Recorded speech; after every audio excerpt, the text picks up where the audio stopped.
안녕하십니까. 11월 25일 오후 김경국TV 시작하겠습니다. 상상하기도 싫었던 그런 사태가 현실로 나타났습니다. 서울중앙지법 형사 33부 김동현 부장판사가 전 국민을 충격으로 몰아넣었습니다. 이재명의 위정교사 혐의에 무죄를 선고했습니다. 모든 국민이 할 말을 잊게 만든 재판 내용이었습니다. 대한민국 사법부의 현실을 적나라하게 보여준 그런 판결인 것 같습니다. 이제 김동현은 유창훈, 권순일이 이어서 정치판사란 꼬리표가 영원히 따라다니게 될 것입니다. 가장 황당한 일은 위정을 교사한 이재명에게는 무죄를 선고하고 그 교사를 받아서 위정을 행했던 김진성 씨는 유죄를 선고받았다는 것입니다. 김진성 씨는 벌금 500만 원을 선고받았습니다. 위정을 교사받아 위정을 했다고 자백한 사람은 유죄를 선고받았고 위정을 교사했던 이재명에게는 무죄를 선고하는 희한한 일이 정말 납득할 수 없는 일이 발생했습니다. 재판장이 다른 사람이었나요? 김진성이 위정을 해서 얻은 이득이 무엇입니까? 아무런 이득도 없었습니다. 그렇다면 김진성은 무엇 때문에 위정을 했습니까? 위정을 해서 이득을 본 사람은 분명 이재명이었습니다. 그런데 김동현 재판부는 위정교사가 아니라 통상적인 정언 요척이라고 해석했습니다. 그렇다면 위정을 했다는 김진성 씨에게는 왜 유죄를 선고했을까요? 그럼 김진성은 통상적인 정언을 해달라는 이재명의 부탁을 받고 김진성이 혼자서 위정을 했다는 것입니까? 김진성이 미쳤습니까? 김진성 씨는 왜 부탁도 받지 않은 위정을 해서 위정을 했고 또 위정을 했다고 자백을 해서 위정죄 처벌을 받았을까요? 재판부의 말을 해석하면 이렇게 됩니다. 이재명이 정확하게 사실대로 정언을 해달라 이렇게 통상적으로 부탁을 했는데 김진성이 알아서 위정을 했고 그 위정이 이재명에게 엄청나게 유리한 내용이었다. 이렇게 되는 것입니다. 그야말로 황당하기 짝이 없는 그런 판결이 아닐 수 없습니다. 재판부는 검사가 제출한 증거만으로는 이재명에게 김진성으로 하여금 위정을 하도록 결의하게 하려는 고의, 즉 교사 고의가 있었다고 보기 부족하다 이렇게 판결을 했습니다. 기억이 나지 않는다는 사람에게 반복적으로 기억을 주입시키고 그래도 기억이 나지 않는다고 하니까 그렇게 말하는 것으로 들었다고 해주면 되지 이렇게까지 말했던 것이 교사의 고의가 없었다는 말입니까? 내용을 모르겠다고 하니 김진성 씨가 재판 내용을 모르겠다고 하니까 판결문과 변론 요지를 보내줄 테니까 잘 읽어보라고 했고 김진성은 읽어보고 난 뒤에 지켜드리겠다 이렇게 얘기를 했습니다. 더 이상 어떻게 위정을 교사해야 위정교사가 되는 것입니까? 이재명은 김진성 씨에게 반복되는 전화통화를 통해서 사실상 위정을 애원하다시피 그렇게 얘기를 했습니다. 그런데 재판부는 위정을 요구하는 대화로 해석하기 어렵다고 판단을 했습니다. 아무리 생각해도 정말로 이해할 수 없는 판단입니다. 아무리 재판장인 김동현이 전남 장성 출신이라고는 하지만 주심 판사인 남근홍과 배석 판사인 김태형 판사는 도대체 무슨 생각을 했던 것입니까?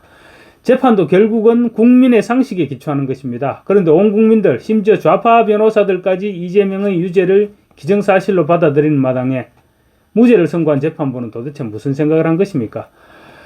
물론 위정교사 재판 1심에서 무죄를 선고받았다고 해서 이재명이 사법 리스크에서 완전히 부담을 드러낸 것은 아니죠. 이재명은 선거법 위반으로 이미 1심에서 징역 1년에 집행유예 2년이라는 중형을 선고받았죠. 그리고 또 위정교사 혐의 역시 아직은 항소심이 남아 있습니다. 뇌피셜이라고도 할 수 있겠지만 이재명은 무죄를 선고받았으니 어쨌든 간에 항소를 할 수가 없습니다. 검찰만 항소하게 됩니다. 그렇게 되면 2심 재판은 검찰이 마음먹기에 따라 재판을 얼마든지 서두를 수가 있을 것입니다. 이재명은 친형 정신병원 강제 입원과 관련해서도 1심에서는 무죄를 선고받았죠. 그런데 항소심에서 벌금 300만 원을 선고받았던 것입니다. 얼마 전 이화영 전 경기도 평화부지사가 면회 온 변호사와 대화하면서 당시 친형 정신병원 입원과 관련해서 당시 재판 거래가 있었다고 했고 또 일각에서는 1심 재판부에게 우회적으로 180억 원의 돈이 전달됐다 이런 주장까지 나왔습니다. 그리고 당시 대법원에서도 납득할 수 없는 이유로 무죄가 선고됐는데 권순일 대법관과의 거래가 있었다 이렇게 지금 전해지고 있죠. 당시 김만배는 항소심 재판부도 접촉했지만 항소심 재판부는 바늘도 들어가지 않더라. 결국은 그래서 대법원에서 승부를 봤다 이렇게 얘기를 한 적이 있습니다.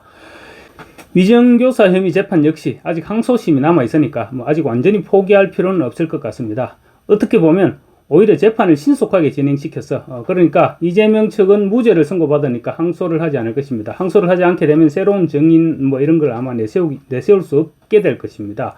그렇게 되면 검찰이 상황에 따라서 재판 속도를 충분히 더 신속하게 재판을 진행시킬 수도 있을 것입니다. 그래서 만약에 항소심에서 무죄를 받아낸다면 전화위복이 될 수도 있지 않을까 싶습니다. 그런데 아무리 생각해봐도 김동연 재판부의 1심 선고에 법리를 넘어선 다른 것이 작용했던 것이 아니냐 이런 의문도 제기하지 않을 수 없을 것 같습니다. 1심에서 유죄가 선고됐더라면 숨 돌릴 틈도 없이 몰아붙여서 이재명을 끝장낼 수 있었는데 너무너무 안타까운 생각이 드는 것은 어쩔 수가 없습니다.